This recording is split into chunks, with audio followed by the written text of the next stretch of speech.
जय हिंद दोस्तों, मेरा नाम कुमार रणविजय है और आज मैं आप सभी का आज के सेशन द विनिंग रूल में बहुत बहुत स्वागत करता हूं। दोस्तों, जैसा नाम से ही आपको समझ में आ गया होगा, द विनिंग रूल यानी कि जीतने का नियम। तो आज मैं इस सेशन में आपको बताऊंगा कि वो कौन सा नियम है जिस नियम से दुनिया में सभी लोग सफल होते हैं और लोग कामयाब होते हैं। दोस्तों, वो नियम है ट्राई ट्राई ट्राई अगेन, यानी कि जब आप बार बार कोशिश करते हैं तब जाकर आप सफल होते हैं। आपने सुना होगा, कोशिश करने वालों की कभी हार नहीं होती। कोई भी इंसान एक ही बार में सफल नहीं हो जाता, उसे बार बार कोशिश करनी पड़ती है, तब जाकर वो सफल होता है। आप भी अगर सफल होना चाहते हैं तो आपको भी इसी रूल को, इसी नियम को फॉलो करना पड़ेगा, तब जाकर आप सफल होंगे। 10 सितंबर 1964 को चीन के एक छोटे से गांव हंजाओ में मायुन का जन्म होता है। मायुन को बचपन से ही अंग्रेजी सीखने की बहुत इच्छा थी, इसलिए वो हंजाओ इंटरनेशनल होटल एक साइकिल से जाया करते थे, जहां बड़े बड़े और अमीर विदेशी नागरिक आते थे। मायुन अंग्रेजी सीखने के लिए उन लोगों से पहले अपनी टूटी फूटी अंग्रेजी में बात किया करते थे। चीन में अंग्रेजी भाषा को उतना जरूरी नहीं माना जाता है, लेकिन मायुन ने कुछ अंग्रेजी बोलना सीख लिया तो उन्होंने दूसरे देश से आने वाले विदेशी लोगों के लिए एक टूरिस्ट गाइड का काम किया। ऐसा करते करते उनका अंग्रेजी बहुत अच्छा हो गया। उन्होंने लगभग यह काम 9 वर्ष तक किया। टूरिस्ट गाइड का काम उन्होंने लगभग 9 साल तक किया। मायुन ने नौकरी के लिए एक जगह अप्लाई किया, लेकिन उन्हें रिजेक्ट कर दिया गया। दूसरी जगह अप्लाई किया, रिजेक्ट। तीसरी जगह अप्लाई किया, रिजेक्ट। चौथी जगह अप्लाई किया, रिजेक्ट। पांचवी जगह अप्लाई किया, रिजेक्ट। इस तरीके से लगभग उन्होंने 30 जगह अप्लाई किया और उन्हें हर बार रिजेक्शन का सामना करना पड़ा। एक बार उन्होंने पुलिस की नौकरी की कोशिश की, पर उन्हें देखते ही मना कर दिया गया। इसके बावजूद मायुन ने हिम्मत नहीं हारी। सोचिए, 30 जगह से उन्हें रिजेक्शन का सामना करना पड़ा। पुलिस की नौकरी के लिए अप्लाई किया, उन्हें देखते ही रिजेक्ट कर दिया गया, लेकिन उसके बावजूद उन्होंने कोशिश नहीं छोड़ी, वो कोशिश करते रहे। जब पहली बार KFC रेस्टोरेंट उनके शहर में ओपन हुआ फर्स्ट टाइम, तो लगभग 24 लोगों ने वहां पर काम के लिए, जॉब के लिए अप्लाई किया। उन 24 लोगों में से 23 लोगों को काम मिल गया, नौकरी मिल गई, लेकिन एक व्यक्ति जिसे नौकरी नहीं मिली वो थे मायुन।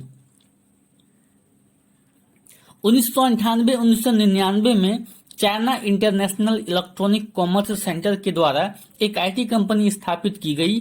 वहां पर मायुन ने कुछ समय तक काम किया और कुछ समय काम करने के बाद वो उस काम को छोड़कर, उस IT कंपनी को छोड़कर अपने जन्म स्थान हंजाओ आ जाते हैं।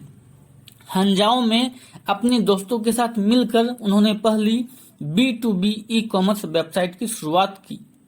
धीरे धीरे उनका काम बढ़ा और आज पूरी दुनिया मायुन को जानती है, क्योंकि ये मायुन और कोई नहीं दोस्तों, अलीबाबा ग्रुप के संस्थापक जैक मा हैं।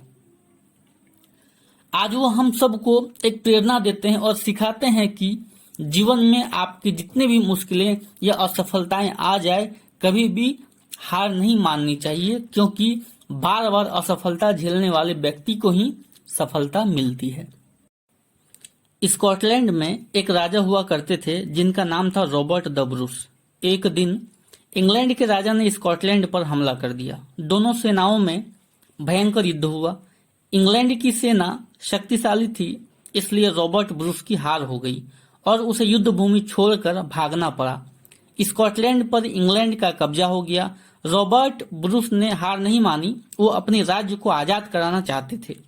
कुछ दिनों बाद उसने अपनी सेना इकट्ठी की और इंग्लैंड की सेना पर चढ़ाई कर दी, पर उन्हें कामयाबी नहीं मिली। उन्होंने हिम्मत नहीं हारी। एक बार फिर से अपनी सेना उन्होंने इकट्ठी की और दोबारा इंग्लैंड की सेना पर हमला कर दिया। इस बार भी उनकी हार हुई। उन्होंने फिर से तीसरी बार हमला किया, हार गए। चौथी बार चढ़ाई की, फिर से हार गए। पांचवी बार चढ़ाई की, फिर से हार गए। छठी बार फिर से उन्हें हार मिली। इस तरह से उन्होंने अपने स्कॉटलैंड को आजाद करने के लिए 14 बार इंग्लैंड पर हमला किया, पर हर बार उन्हें मुंह की खानी पड़ी और हर बार उन्हें हार का सामना करना पड़ा। उनका परिवार पहले ही उनसे दूर हो चुका था और अब वे मन और शरीर से पूरी तरीके से टूट चुके थे। वे एक दिन अपनी गुफा में छुपे हुए थे और हल्की हल्की बारिश हो रही थी। वे गुफा में सोए हुए थे और छत की तरफ देख रहे थे। तभी उन्होंने देखा छत पर एक मकड़ी जाला बुनने की कोशिश कर रही है। वो बार बार कोशिश करती, वो जाले में एक तार को दीवार के दूसरे सिरे से जोड़ने और बांधने की कोशिश कर रही थी। वो बार बार कोशिश करती लेकिन हर बार वो फेल हो जाती। इस तरीके से मकड़ी ने 16 बार असफल मकड़ी ने कोशिश की और वो 16 बार असफल हुई, लेकिन 17वें बार वो जाला बुनने में कामयाब हो गई। रॉबर्ट ब्रूस इस घटना को देख रहे थे और उन्होंने मन ही मन सोचा, जब एक मकड़ी 16 बार असफल होने के बाद 17वें बार वो कामयाब हो सकती है, तो क्या मैं इस मकड़ी से भी गया गुजरा हूं? क्या मैं कामयाब नहीं हो सकता? और इस बार रॉबर्ट ब्रूस की मानसिकता पूरी तरीके से चेंज हो गई थी, पूरी तरीके से बदल गई थी। उन्होंने अपनी सेना को फिर से इकट्ठा किया और इस बार उन्होंने पूरे दमखम के साथ इंग्लैंड के ऊपर हमला किया और इस बार रॉबर्ट ब्रूस की जीत हुई। उन्होंने अपना राज्य और अपना खोया हुआ सम्मान दोनों वापस पाया। जीवन में असफलता हमें सफलता से ज्यादा मिलती है। कोई ऐसा व्यक्ति नहीं है जिसने असफलता और तिरस्कार को नहीं झेला हो। जो भी व्यक्ति दुनिया में सफल है उसे असफलता और तिरस्कार को झेलना ही पड़ता है। जिनको हम दुनिया के सफल व्यक्ति मानते और जानते हैं, उनकी कहानी भी रिजेक्शंस और असफल प्रयास की बुनियाद पर ही खड़ी होती है। दोस्तों, अमिताभ बच्चन को भारत का अब तक का सबसे बड़ा सुपरस्टार माना जाता है।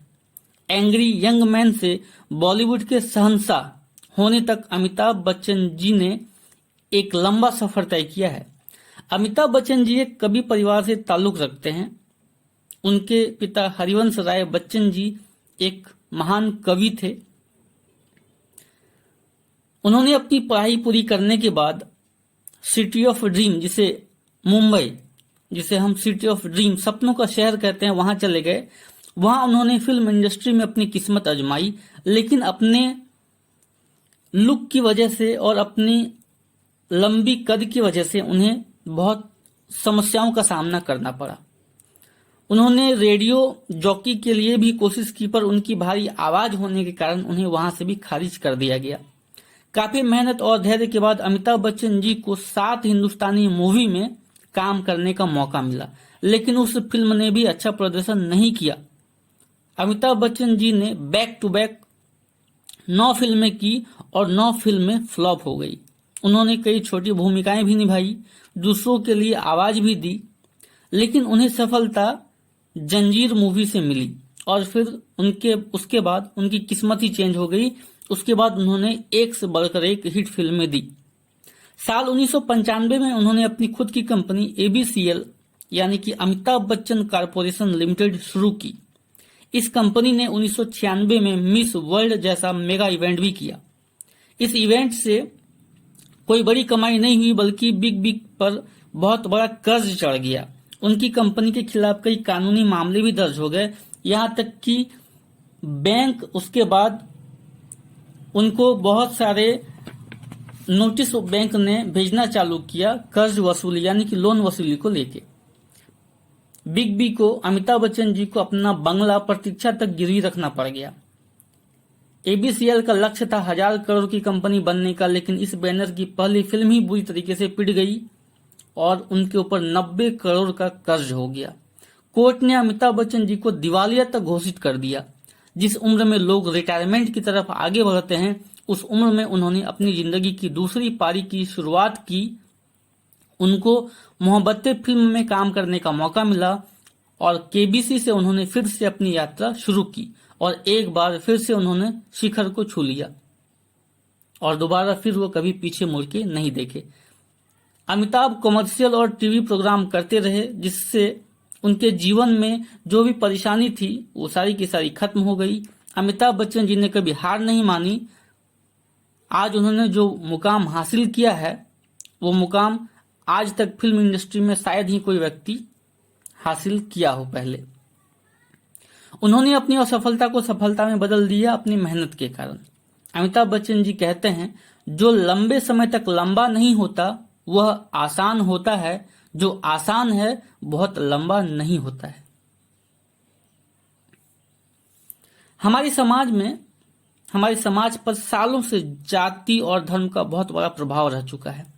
इस भेदभाव के कारण दलित समाज में पैदा हुए लोगों को सालों तक अन्याय और मुश्किलों का सामना करना पड़ा है। जाहिर है, ऐसे हालातों में महाराष्ट्र के एक छोटे से गांव में जन्मी हुई एक लड़की को जन्म से ही अनगिनत कठिनाइयों का सामना करना पड़ा। सिर्फ दलित समाज में जन्म लेने के कारण ही उसे अपने जीवन में हर मोड़ पर कई प्रॉब्लम्स को फेस करना पड़ा। 12 साल की उम्र में उसकी शादी उससे 10 साल बड़े एक लड़के से कर दी जाती है। ससुराल मुंबई में होने के कारण उन्हें अपना छोटा सा गांव छोड़कर अपने ससुराल मुंबई जाना पड़ता है। पर जैसा उसने सोचा था उतना सुंदर और सुखी शादीशुदा जीवन उसके नसीब में नहीं था।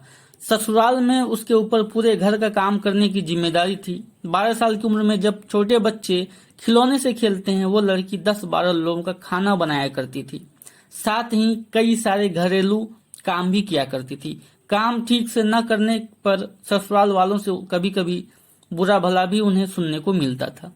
एक ऐसी लड़की जिसके सफर की शुरुआत ही इतने प्रॉब्लम्स के साथ हुई, आज हमारे देश की मोस्ट सक्सेसफुल महिलाओं में गिनी जाती है और उस लड़की का नाम है कल्पना सरोज। ससुराल में अपने अत्याचारों से लड़ने वाली कल्पना से मिलने जब उसके पिता आए तो वो अपनी बेटी को पहचान ना पाए। उसकी हालत देख उन्होंने अपनी बेटी को वापस गांव ले जाने का डिसीजन लिया। ससुराल वालों के विरोध के बावजूद वो छोटी कल्पना को अपने साथ गांव लेकर चले गए। समाज ने कल्पना को उनके टूटे रिश्ते के लिए दोषी ठहराया। यह सारी चीजें बर्दाश्त न करके आखिर कल्पना ने जहर खाकर आत्महत्या करने की कोशिश की, पर खुशकिस्मती से वो बच गई।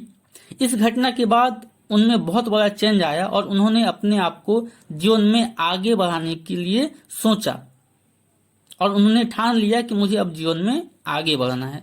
उन्होंने अलग अलग जगह पर जॉब ढूंढने की कोशिश की, पर एजुकेशन न होने के कारण उन्हें हर बार असफलता मिली।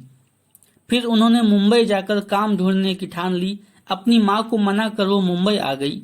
अपने अंकल की पहचान से वो सिलाई के काम में जुट गई, पर वहां भी कॉन्फिडेंस न होने की वजह से 1 महीने तक वो हेल्पर का काम करती रही। थोड़ा कॉन्फिडेंस आने के बाद वो उस कंपनी में कारीगर के तौर पर काम में लग गई। हेल्पर की 60 रुपये महीने की नौकरी के बाद जब वो कारीगर बनी तब उन्होंने पहली बार 100 रुपये का नोट देखा कि 100 रुपये का नोट कैसा होता है। उसके बाद उनके छोटे भाई बहन मुंबई आ गए। मुंबई आने के बाद उनकी एक बहन थी जिनकी बीमारी की वजह से मौत हो गई। इसका यंग कल्पना के ऊपर बहुत गहरा प्रभाव पड़ा। पैसा ना होने के कारण वो अपनी बहन को बचा नहीं पाई। इस सोच से उन्होंने और काम करना शुरू किया कि मुझे और कुछ बड़ा करना है, मुझे और अधिक पैसे कमाने हैं। अपना खुद का बिजनेस शुरू करने की आइडिया भी इसी दौरान उसके दिमाग में आई। अपने घर से ही उन्होंने अलग अलग स्कीम के बारे में ढूंढना शुरू किया और लोन लेके अपना बिजनेस शुरू किया। ब्यूटी पार्लर और फर्नीचर का बिजनेस शुरू करके कल्पना ने धीरे धीरे बिजनेस में अपना एक्सपीरियंस बढ़ाना स्टार्ट किया। छोटे छोटे बिजनेस करने वाली कल्पना को अब रियल एस्टेट में जाने का मौका मिला। उन्हें रियल एस्टेट में जाने का मौका तब मिला जब उन्हें एक जमीन का प्लॉट बेचने के लिए एक ऑफर आया। अलग अलग जगह से पैसा कलेक्ट करके कल्पना ने लाख रुपये जुटाए और उस प्लॉट को खरीद लिया। प्लॉट खरीदने के बाद उन्हें उसके ऊपर चल रही तमाम मुसीबतों का पता चलता है। 3-4 सालों की मेहनत और स्ट्रगल के बाद आखिरकार उन्होंने वो प्लॉट सभी सरकारी मुश्किलों से आजाद करवाया। तब उसकी कीमत करीब 20 गुना ज्यादा बढ़ गई। उस प्लॉट पर उन्होंने अपने पार्टनर के साथ मिलकर बिल्डिंग बनाई और वहां से उनका रियल एस्टेट में सफर शुरू हो गया। इतनी मुश्किलों के बाद अब जाकर कल्पना जी को लोग जानने और मानने लगे थे, पर उनके जीवन में अभी टर्निंग पॉइंट आना बाकी था, जिसका नाम था कमानी ट्यूब्स। कमानी ट्यूब्स कंपनी उस समय काफी खराब हालतों से गुजर रही थी। ऐसी मुसीबतों के चलते वो जल्दी ही बंद होने वाली थी। यह देख के कमानी ट्यूब्स में काम करने वाले कर्मचारियों ने कल्पना जी से कंपनी को संभालने का ऑफर रखा। यह एक बहुत ही बड़ा रिस्क से भरा हुआ डिसीजन था। इंजीनियरिंग कंपनी को चलाने का कोई भी एक्सपीरियंस न होने के बावजूद उन्होंने यह रिस्क उठाई और आज कमानी ट्यूब्स एक बड़ी तेजी से बढ़ने वाली लगभग $100 मिलियन की कंपनी बन गई है।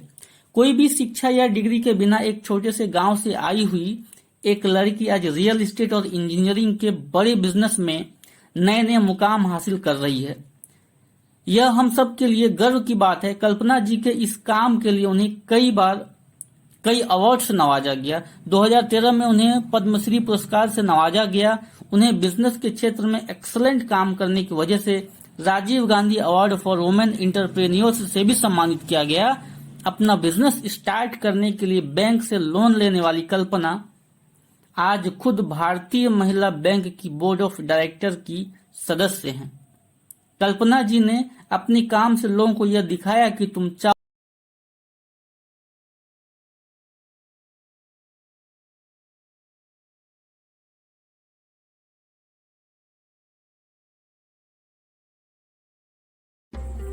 आइए हम अब्राहम लिंकन के जीवन पर नजर डालते हैं, जो कि अमेरिका के महानतम राष्ट्रपतियों में से एक माने जाते हैं। लेकिन राष्ट्रपति बनने से पहले उन्होंने अनगिनत असफलताओं का सामना किया। 1832 में उन्होंने अपनी नौकरी गंवाई और विधानसभा का चुनाव हार गए। अगले ही साल वे अपने बिजनेस में फेल हुए। 1834 में फिर से उन्होंने चुनाव लड़ने पर विधानसभा का चुनाव जीत गए, लेकिन 1835 में उनकी पत्नी की मृत्यु हो गई। 1836 में उन्होंने मानसिक हताशा की बीमारी का सामना किया। 1838 में वे स्पीकर का चुनाव हार गए। 1843 में कांग्रेस के नॉमिनेशन के लिए उन्हें नहीं चुना गया। 1849 में उनकी भूमि अधिग्रहण खारिज कर दी गई। 1854 में लिंकन सीनेट का चुनाव हार गए। 1856 में वे उपराष्ट्रपति के लिए नहीं चुने गए। 1858 में वे फिर से उपराष्ट्रपति का चुनाव हार गए, लेकिन फिर भी 1860 यानी कि 1860 में वे अमेरिका के राष्ट्रपति बन गए। दुनिया में ना के बराबर ऐसे नेता होंगे जो इतने चुनाव हारने के बावजूद राष्ट्रपति के रूप में सर्वोच्च पद के लिए चुने गए। अब्राहम लिंकन ने यह साबित किया है कि आप तब तक नहीं हारते जब तक आप प्रयास करना नहीं छोड़ते। हैरी पॉटर आज सबसे सफल उपन्यासों में से एक मानी जाती है। इन कहानियों पर कई सारी हॉलीवुड फिल्में भी बन चुकी है। इन कहानियों की लेखिका का नाम जेके रोलिंग है। क्या आप यकीन करेंगे, एक समय जेके रोलिंग पूरी तरह से निराश, हताश, कंगाल और तलाकशुदा महिला थी। सबसे पहली हैरी पॉटर कहानी को लिखते समय वे एक आश्रय स्थान पर रह रही थी। रोलिंग की माता एक गंभीर बीमारी से ग्रस्त थी। लंबी बीमारी के बाद उनका निधन हो गया। रोलिंग अपनी माता के बहुत करीब थी। रोलिंग की माता का मौत उनके लिए किसी सदमे से कम नहीं था। वो अंदर से टूट गई। वैवाहिक जीवन उनके लिए सुखद नहीं रहा। वो घरेलू हिंसा का शिकार होती रही। विवाह के 13 माह के बाद एक दिन सुबह 5 बजे उनके पति ने उन्हें घर से निकाल दिया था। उनकी बच्ची उस समय 1 माह की ही थी। ऐसे में आशा की एक किरण उन्हें नजर आई और वो थी हैरी पॉटर पर लिखी आधी मैन्युस्क्रिप्ट। उन्होंने फैसला किया कि वो उसे पूरा करेंगी। अपनी बच्ची को वो टहलाते हुए उनके अपार्टमेंट के पास एक कैफे था, वहां पर वो जाती और जब उनकी बच्ची सो जाती तो वो लिखने के लिए बैठ जाती थी। रोलिंग ने Harry Potter and the philosopher's stone की मैन्युस्क्रिप्ट कई लिटरेरी एजेंटों और पब्लिकेशंस के पास भेजी। लेकिन सबने उन्हें यह सोचकर रिजेक्ट कर दिया कि बच्चों की कहानियों में वो दम नहीं होता जो पाठकों को आकर्षित कर सके।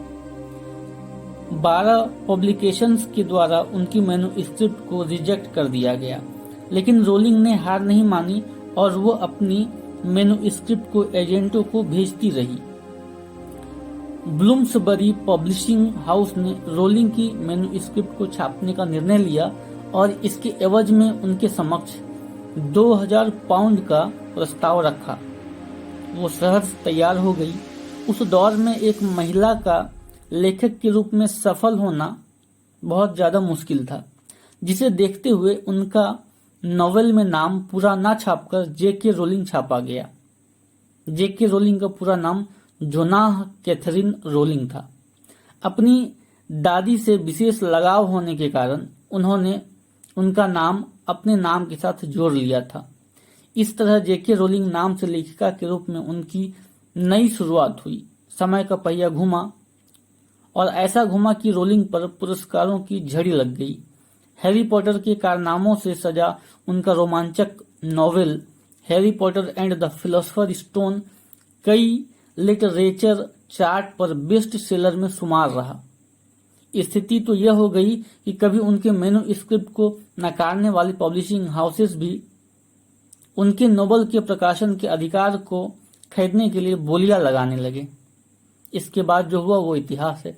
हैरी पॉटर सीरीज के 7 और नोवेल छपे और सभी नोवेल को रिकॉर्ड तौर सफलता प्राप्त हुई।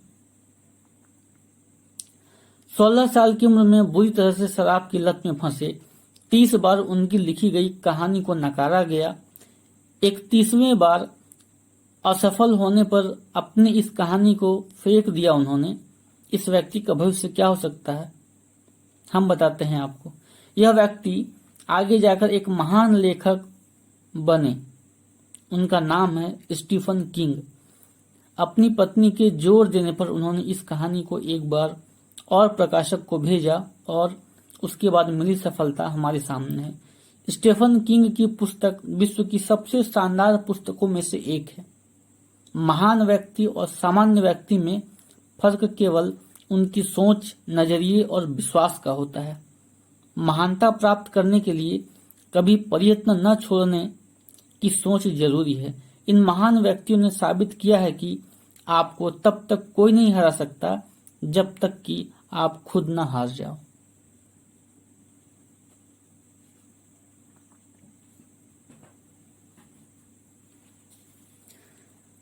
क्या आप 10,000 बार असफलता प्राप्त करने के बाद सफलता की आशा कर सकते हैं?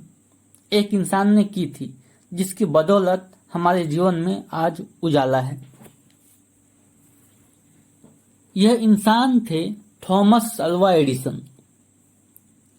हम इन्हें सिर्फ लाइट बल्ब ही नहीं बल्कि कई महत्वपूर्ण खोजों के लिए भी जानते हैं। इन्होंने सफलतापूर्वक लाइट बल्ब बनाने से पहले 10,000 फेलियर्स का सामना किया। बचपन में इन्हें उनके शिक्षक द्वारा बताया गया था कि वे कभी भी जीवन में आगे नहीं बढ़ पाएंगे, बल्कि उनका दिमाग कमजोर है।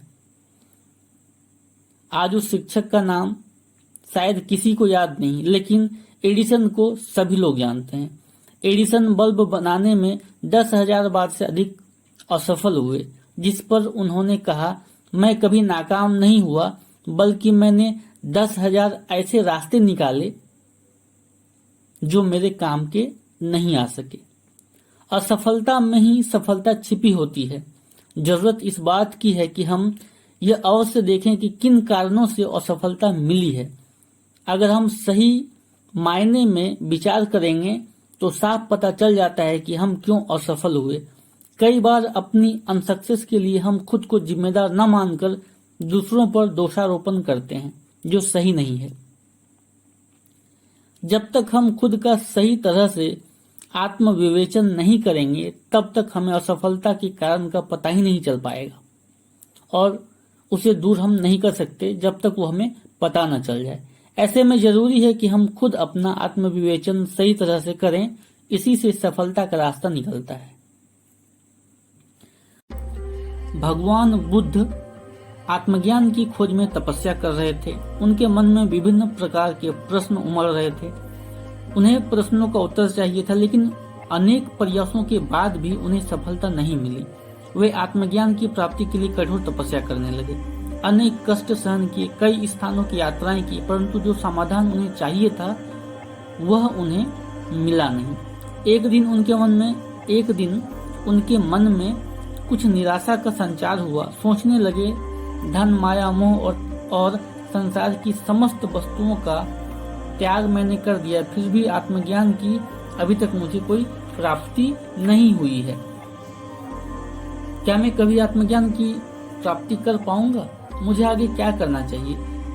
इस प्रकार के अनेक प्रश्न भगवान बुद्ध के मन में उठ रहे थे। तपस्या में सफलता की कोई किरण उन्हें दिखाई नहीं दे रही थी, और इधर भगवान बुद्ध के प्रयासों में भी कोई कमी नहीं थी। वे उदास मन से इन्हीं प्रश्नों पर मंथन कर रहे थे। इसी दौरान उन्हें प्यास लगी। वे अपने आसन से उठे और जल पीने के लिए सरोवर के पास चले गए। वहां उन्होंने एक अद्भुत दृश्य देखा। एक गिलहरी मुंह में कोई फल लिए सरोवर के पास आई। फल उससे छूटकर सरोवर में गिर गया। गिलहरी ने देखा फल पानी की गहराई में जा रहा है। गिलहरी ने पानी में छलांग लगा दी। उसने अपना पूरा शरीर पानी में भिगोया और बाहर आकर उसने अपने शरीर पर लगा सारा पानी झाड़ दिया और पुनः सरोवर में कूद गई। यही क्रम उस छोटी सी गिलहरी ने बार बार दोहराया। तो भगवान बुद्ध को बड़ी हैरानी हुई। वह जानना चाहते थे आखिर गिलहरी कर क्या रही है। उन्होंने गिलहरी से पूछा, हे गिलहरी, तुम क्या कर रही हो? बार बार इस तरह तालाब में क्यों कूद रही हो? तो इस पर गिलहरी ने कहा, मैं इस तालाब का सारा जल सुखा देना चाहती हूँ। अब आप सोच रहे होंगे, एक छोटी सी गिलहरी इतने बड़े तालाब का जल कैसे सुखा सकती है? भगवान बुद्ध भी यही सोचने लगे और उन्होंने उस गिलहरी से प्रश्न किया, गिलहरी तुम्हारी कोशिशों में तो तुम्हारा पूरा जीवन भी चला जाएगा, तो भी तुम ये कभी नहीं कर पाओगी। ये जीवन तो छोड़ो, अगले 7 जन्म भी अगर तुम यही करती रही तो भी इस सरोवर का जल तुम नहीं सुखा पाओगी। तो दोस्तों सुनिए इस पर गिलहरी क्या कहती है। गिलहरी कहती है, हे देव, चाहे मैं अपनी इस कोशिश में मर ही क्यों न जाऊं, चाहे अगले 7 जन्मों तक मुझे बस कोशिशें ही क्यों न करनी पड़े, लेकिन मैं हार नहीं मानूंगी। अगर इस तालाब के जल को सुखाने के लिए मुझे 8वां जन्म भी लेना पड़े तो मैं जरूर 8वां जन्म लूंगी। और यह कहकर गिलहरी फिर अपने काम में लग गई। तब भगवान बुद्ध को एहसास हुआ कि वह ज्ञान की प्राप्ति के लिए घर से निकले थे, लेकिन ज्ञान प्राप्ति के इस मार्ग में आकर उन्हें अब तक ज्ञान नहीं मिला है, तो वह इस तरीके से हार मानकर वापस नहीं लौट सकते। उन्हें ज्ञान की खोज करनी है और इस ज्ञान की खोज में भले ही उनके प्राण क्यों न निकल जाएं, लेकिन वे कभी हार नहीं मानेंगे। और एक बार फिर भगवान बुद्ध के मन में ज्ञान की खोज के लिए उनके मन में फिर से एक भावना उजागर हुई, एक फिर से उनके अंदर संकल्प पैदा हुआ और आखिरकार उन्होंने ज्ञान और सत्य की प्राप्ति की। आप में से बहुत से लोग स्टीलों में काम स्टार्ट करते हैं, लेकिन 1-2 बार असफल होने पर ये सोचने लगते हैं कि यह काम मेरे लिए नहीं है। क्या मैं कभी इस काम में कामयाब हो पाऊंगा? क्या मैं कभी प्रमोशन ले पाऊंगा? क्या मैं कभी डायमंड बन पाऊंगा? तो दोस्तों मैं आपसे इतना ही कहना चाहूंगा, जो कहते हैं ना, मान लो तो हार है और ठान लो तो जीत। आप जब किसी मॉल में टी शर्ट या शर्ट खरीदने जाते हैं तो क्या पहली बार वो जो शर्ट आपको दिखाता है आप वही शर्ट खरीद लेते हैं? नहीं ना, आप बोलते हैं भैया और कुछ नया दिखाइए, कुछ अलग डिजाइन का दिखाइए, और वो दिखाता रहता है। जो सेल्समैन होता है वो आपको 10, 12, 15, जब तक आपको कोई अच्छा सा टी शर्ट पसंद नहीं आ जाता वो आपको दिखाता रहता है। उसको पता है कि आपको तो बस एक ही शर्ट खरीदना है, लेकिन वो तब तक आपको शर्ट दिखाता रहता है जब तक कि आप कोई अच्छा सा शर्ट पसंद नहीं कर लेते। यहाँ पर भी आपको वो क्या करता है, वो आपको बार बार कोशिश करता है, बार बार वो ट्राई करता है कि आपको कोई अच्छा सा शर्ट पसंद आ जाए। तो दोस्तों मैं आपको ये कहना चाहता हूँ कि अगर आप भी यहाँ पे बार बार प्रयास करेंगे तो आपको भी जिस तरीके से एक वो जो सेल्समैन है वो तब तक प्रयास करता है जब तक उसे सफलता नहीं मिल जाती, उसी तरीके से जब आप भी बार बार प्रयास करेंगे तो आपको भी 100% सफलता मिलेगी। आपने कभी ट्रेन में सफर किया है? किया होगा जरूर। वहां पर एक आदमी आता है और कहता है चाय चाय चाय चाय चाय। क्या वो जिस बोगी में जाता है सभी उससे चाय लेते हैं? नहीं। अगर बोगी में 150 लोग हैं, 100 लोग हैं, तो 5 से 10 लोग लेते हैं या 15 से 20 लोग लेते हैं, और कभी तो पूरे बोगी में कोई भी नहीं लेता चाय। तो क्या वो चाय बेचने वाला चाय बेचना बंद कर देता है? नहीं, वो चाय बेचना बंद नहीं करता। वो ये नहीं सोचता कि 150 लोगों में से एक ने भी मेरी चाय नहीं ली। सोचिए, वो ऐसा नेगेटिव बात नहीं सोचता। मेरा आपसे सवाल है, क्या आपने 150 लोगों को अपने काम के बारे में बताया? क्या 150 लोगों ने आपको मना किया? तो आप कैसे निराश हो सकते हैं?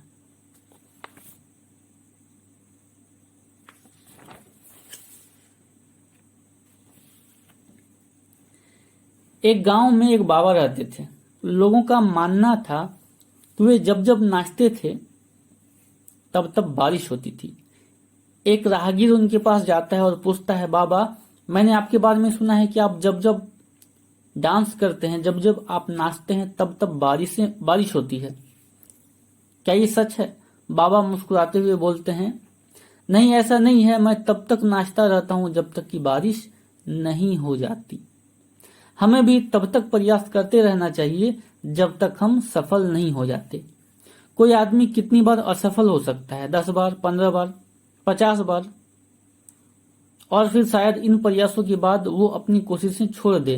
मगर इन जनाब ने 1008 बार असफल होने के बाद भी अपनी कोशिशें जारी रखी और आखिरकार मंजिल को पाकर ही छोड़ा। इंग्लैंड के प्रधानमंत्री रहे विंस्टन चर्चिल ने कहा था कि बार बार असफल होने पर भी उत्साह को न खोना ही सफलता है, और इन्होंने इस कथन को साबित कर दिखाया। इस व्यक्ति का नाम है कर्नल हार्लैंड सैंडर्स, जो है दुनिया की सबसे बड़ी और प्रसिद्ध फ्राइड चिकन फ्रेंचाइजी यानी कि KFC, जिसका पूरा नाम है केंटकी फ्राइड चिकन, उसी के फाउंडर हैं कर्नल सैंडर्स, जिन्होंने कि 1008 बार असफल हुए लेकिन फिर भी उन्होंने कोशिश नहीं छोड़ी। दोस्तों, जो महान और सफल लोग होते हैं उनकी कोशिशों की संख्या एक असफल व्यक्ति की कोशिशों की संख्या से बहुत ज्यादा होती है।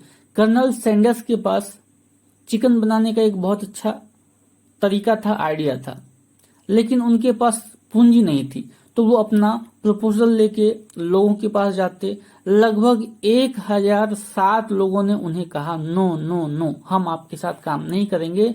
लेकिन 1007 आदमी के बाद जो 1008वां आदमी था उसने कहा यस, हम आपके साथ काम करेंगे। और आज KFC की फ्रेंचाइजी पूरे वर्ल्ड में आपको हर बड़े शहर में मिलती है, हर बड़े शहर में आप देखते हैं। प्राचीन समय की बात है, पहले के जमाने में, पहले के समय में बच्चे गुरुकुल में रहकर पढ़ाई किया करते थे। एक ऐसा ही छात्र था वरदराज। वरदराज भी आश्रम में रहकर पढ़ाई किया करता था।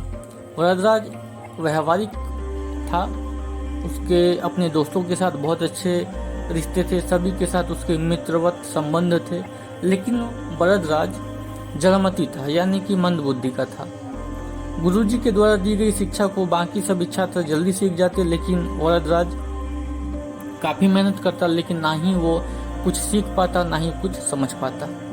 उसके इस कंडीशन को देखकर गुरुजी उसे पहली पंक्ति में बैठाने लगे और उसके ऊपर विशेष ध्यान देने लगे।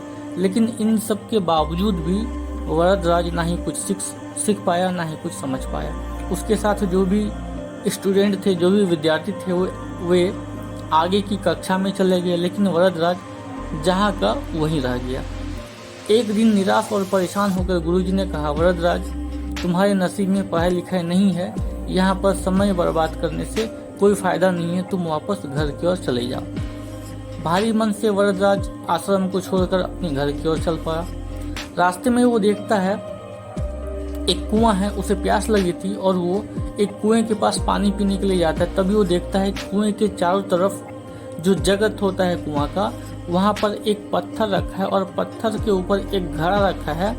उस घड़े के मिट्टी के घड़े के रखने से उस पत्थर पे निशान बन गया है और साथ ही साथ रस्सी से जो पानी निकालते हैं तो रस्सी के बार बार आने जाने से पत्थर पे जगह जगह निशान पड़ गए हैं।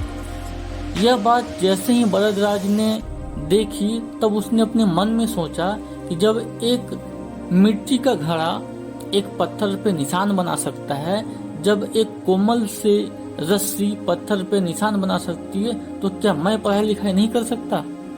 और ये बात उसने सोची। उसने फिर ठान लिया। वापस वो आश्रम की ओर गया। आश्रम में जाकर उसने गुरुजी से बोला, गुरुजी मुझे आप एक मौका दीजिए, मैं पढ़ूंगा, मेहनत करूंगा। और वही वरदराज, उसने मेहनत की, आगे जाकर वो एक प्रसिद्ध विद्वान बना। इसी वरदराज ने आगे जाकर लघु सिद्धांत और कुमुदी नाम की किताब लिखी। दोस्तों, इस कहानी से हमें ये शिक्षा मिलती है, कहते हैं कि करत करत अभ्यास जड़मती के होत सुजान, रसरी आवत जात ते सिल पर परत निशान। यानी कि मंद बुद्धि वाला व्यक्ति भी अभ्यास कर करके ज्ञानी और विद्वान बन सकता है। ठीक उसी प्रकार जैसे कुएं से पानी खींचते समय रस्सी के बार बार आते जाते रहने से पत्थर पर निशान बन जाता है, अभ्यास एक ऐसी प्रक्रिया है जिसके माध्यम से व्यक्ति किसी भी क्षेत्र में सफल हो सकता है, कामयाब हो सकता है। ठीक उसी प्रकार से आप जब बार बार कोशिश करते हैं, बार बार जब आप प्रयास करते हैं, तो आप भी सफल हो सकते हैं। किसी गांव में एक व्यापारी रहता था और उसका भगवान में बहुत ही आस्था था। एक बार व्यापारी किसी दूसरे शहर से अपने घर की ओर लौट रहे थे। बस से उतरकर वो पैदल अपने घर के रास्ते पर जा रहे थे। तभी रास्ते में उसे एक बड़ा सा चमकीला पत्थर दिखा। उस पत्थर की ओर व्यापारी आकर्षित हो गया और उसने सोचा कि क्यों न इसे अपने साथ ले जाया जाए। इस खूबसूरत पत्थर से अपने घर के लिए शानदार भगवान की मूर्ति बनवाऊंगा। व्यापारी ने पत्थर उठा लिया और रास्ते में ही एक प्रसिद्ध मूर्तिकार की दुकान पर रुका और उसे कहा, इस पत्थर की एक खूबसूरत सी देवी की प्रतिमा बना दीजिए। मूर्तिकार ने कहा, ठीक है, बन जाएगी, आप कुछ दिन बाद आकर ले जाइएगा। अब मूर्तिकार ने उस पत्थर को तराशने का काम शुरू किया और अपने औजार लेकर पत्थर को काटने में जुट गया। जैसे ही मूर्तिकार ने पहला वार किया, उसे पता चला कि पत्थर बहुत ही कठोर है। मूर्तिकार ने एक बार फिर से पूरे जोश के साथ प्रहार किया, लेकिन पत्थर टस से मस भी न हुआ। अब तो उसका पसीना छूट गया। वो लगातार हथौड़े से प्रहार करता रहा, लेकिन पत्थर नहीं टूटा। उसने लगातार कई दिनों तक प्रयास किया और अपनी तरफ से उसने 99% मेहनत की, लेकिन पत्थर तोड़ने में वो नाकामयाब रहा। कुछ दिन बाद जब व्यापारी मूर्तिकार से अपनी मूर्ति लेने के लिए आए, तब मूर्तिकार ने उसे सारी बात बताते हुए कहा कि इस पत्थर से तो आपकी मूर्ति नहीं बन पाएगी, क्योंकि ये बहुत ही कठोर है। व्यापारी ये सुनकर बहुत दुखी हुआ और अपना पत्थर लेकर वहां से जाने लगा। आगे जाकर उसने किसी दूसरी दुकान के मूर्तिकार को वही पत्थर दिया और कहा कि आप इसकी मूर्ति बना दीजिए। अब इस मूर्तिकार ने अपने औजार उठाया और पत्थर काटने में जुट गया। जैसे ही उसने पहला हथौड़ा मारा, वो पत्थर टूट गया। चूंकि पत्थर पहले मूर्तिकार की चोट से काफी कमजोर हो गया था, व्यापारी यह देखकर बहुत खुश हो गया और देखते ही देखते मूर्तिकार ने देवी की एक शानदार मूर्ति बना दी। व्यापारी मन ही मन पहली मूर्तिकार की दशा सोचकर मुस्कुराया कि उस मूर्तिकार ने 99% मेहनत की, लेकिन आखिर में थक गया। काश उसने एक और प्रहार किया होता तो यह पत्थर टूट जाता। दोस्तों, बहुत बार ऐसा होता है, हम कोशिश करते हैं और अपनी कामयाबी के बहुत करीब होते हैं, बहुत नज़दीक होते हैं, लेकिन हम ये सोचते हैं कि शायद अब हमसे नहीं हो पाएगा और हम वहाँ पर हिम्मत हार जाते हैं, जबकि सफलता वहाँ से कुछ ही दूरी पर होती है।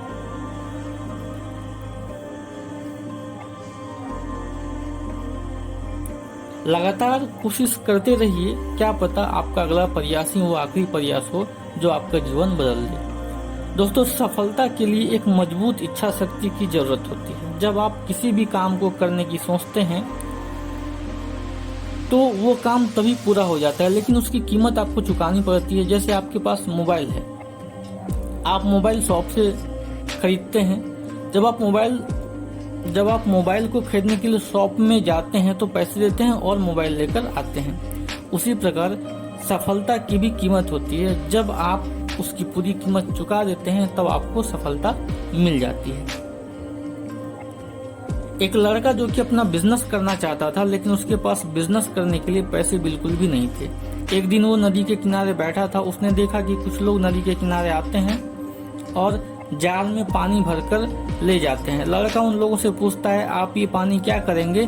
जवाब आता है, ये गंगा जल है, बहुत पवित्र जल है, लोग पूजा में इसका इस्तेमाल करते हैं। लड़के के दिमाग में एक आइडिया आता है। वो दिन भर मेहनत मजदूरी करता है और जो भी पैसा कमाता है उससे वो छोटी छोटी बोतलें खरीदता है।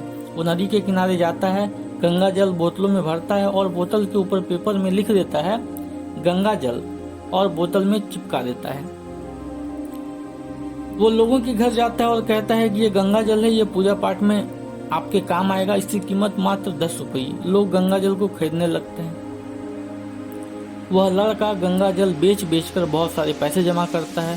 फिर वो अपना कपड़े का व्यापार स्टार्ट करता है और देखते ही देखते कुछ सालों के अंदर अपने शहर का सबसे अमीर आदमी बन जाता है। उस लड़के ने जब खुद की बिजनेस स्टार्ट करने की सोची थी तब उसका बिजनेस स्टार्ट हो गया था। दोस्तों, बस प्रोसेस में टाइम लग गया। आपने जब स्टीलो को स्टार्ट किया था आप तभी सफल हो गए थे, लेकिन प्रोसेस में तो टाइम लगेगा और आपकी इच्छा शक्ति मजबूत रहनी चाहिए। आपको सफलता जरूर मिलेगी। दोस्तों, जब हम किसी भी काम को करने की ठान लेते हैं तो एक्चुअल में सफल तो हम तभी हो जाते हैं, लेकिन बस प्रोसेस में टाइम लगता है। इस सेशन को मैं इन लाइनों के साथ खत्म करना चाहूंगा कि लहरों से डरकर नौका पार नहीं होती, कोशिश करने वालों की कभी हार नहीं होती। नन्ही चींटी जब दाना लेकर चलती है, चढ़ती दीवारों पर 100 बार फिसलती है। मन का विश्वास रगों में सांस भरता है, चढ़कर गिरना गिरकर चढ़ना ना अखरता है। आखिर उसकी मेहनत बेकार नहीं होती, कोशिश करने वालों की कभी हार नहीं होती। उम्मीद करता हूं दोस्तों आप सभी लोगों को मैं इस सेशन में ये समझा पाया, सिखा पाया कि जब आप बार बार कोशिश करते हैं, जब आप बार बार प्रयास करते हैं तो सफलता आपके कदम चूमती है। इस सेशन को समाप्त करता हूं। जय हिंद, जय भारत, जय स्टील वो।